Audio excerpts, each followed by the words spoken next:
Hi, Peter Charles here, and let's talk about the Fujifilm X-M5 camera with the 15 to 45 millimeter power zoom lens, and what we can do to set this camera up to make it even more fantastic than it already is.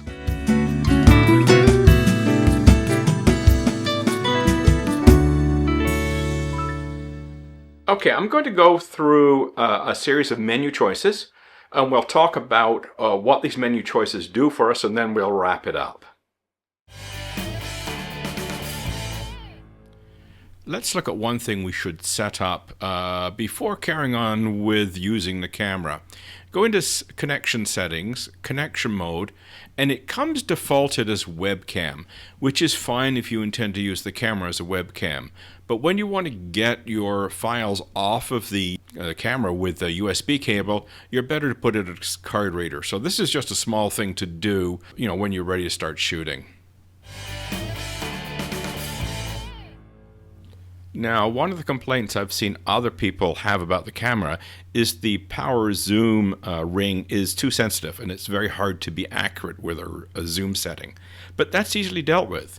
If you go into settings, button dial settings, lens zoom focus setting, and then we go down to constant speed zoom, and we come over and set it to slow. It normally comes in as 4, which is medium, but if you set it to slow, the power zoom becomes much easier to use.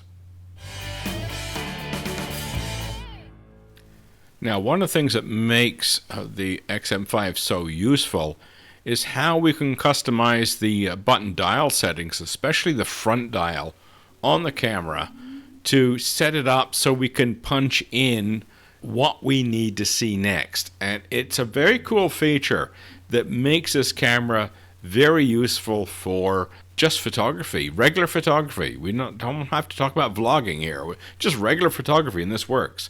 So let's go over to, we're going to settings, we're going to go to button dial settings, and then we're going to go to command dial settings, and then you can see this is our PSAM dial. So I've already set this up. So you can see, you come over here, and I've set my front dial to be P shift, or program shift. But if I punch it in, it now becomes the ISO adjustment. So I just punch in, and now I can adjust my ISO. Now I decided I didn't want anything else, and there's the list of choices. So 3 and 4 punch-in choices are set to none, and my back dial is set to exposure compensation. So I can go back to shutter priority, and I've done similar things, only number 1, which is just rotating the dial without punching it in, is shutter speed. Now adjusting aperture with the front dial, or I could do it with an aperture ring if I had the lens with an aperture ring on it, or manual, where I've set up the front dial for shutter speed, ISO for the punch-in, and the back dial is my aperture.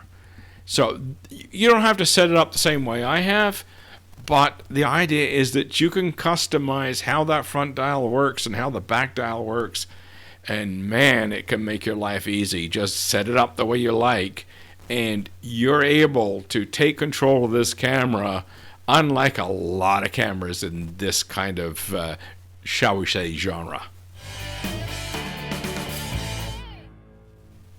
Now, image stabilization is very important for vlogging, and as is with many other cameras in this class, the X-M5 does not have in-body stabilization.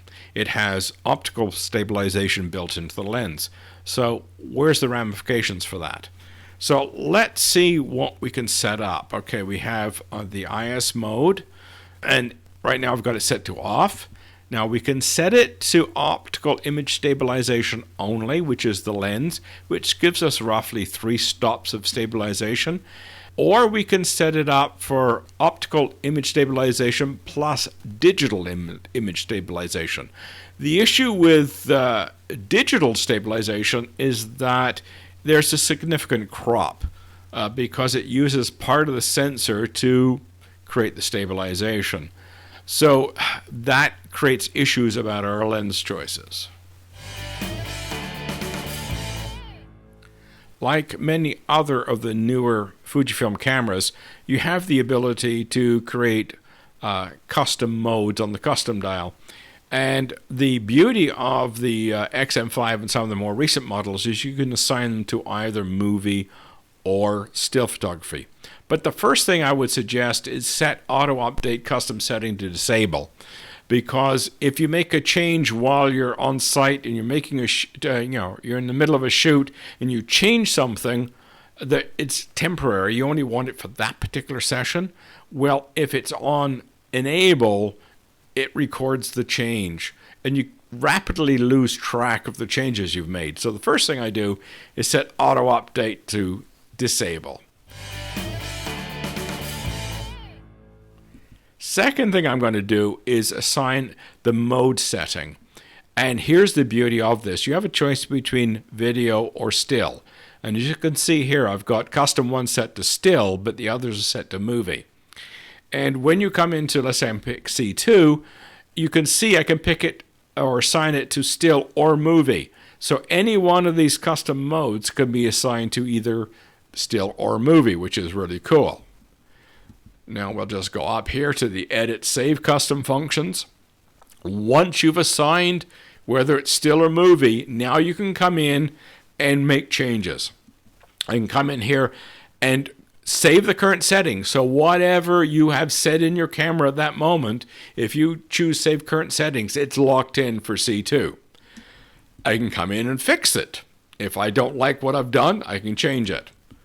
I can copy it to another custom setting. So if you've got two custom settings that are similar, you can copy one to the other, then make the appropriate changes.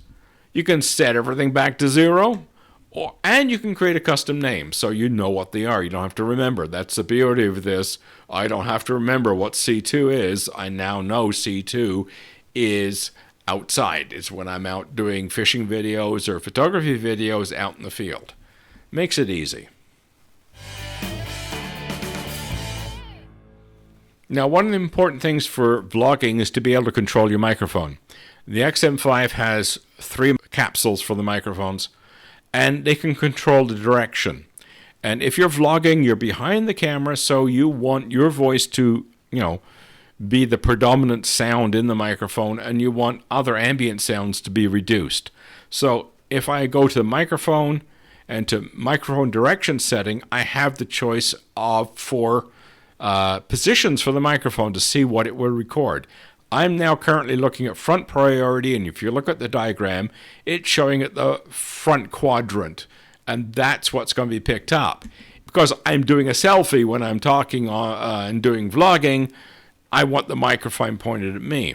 Now, if I was looking at a scene with the camera, I would change my camera to back priority because my voice would now be recorded at the same volume and the same level as front priority.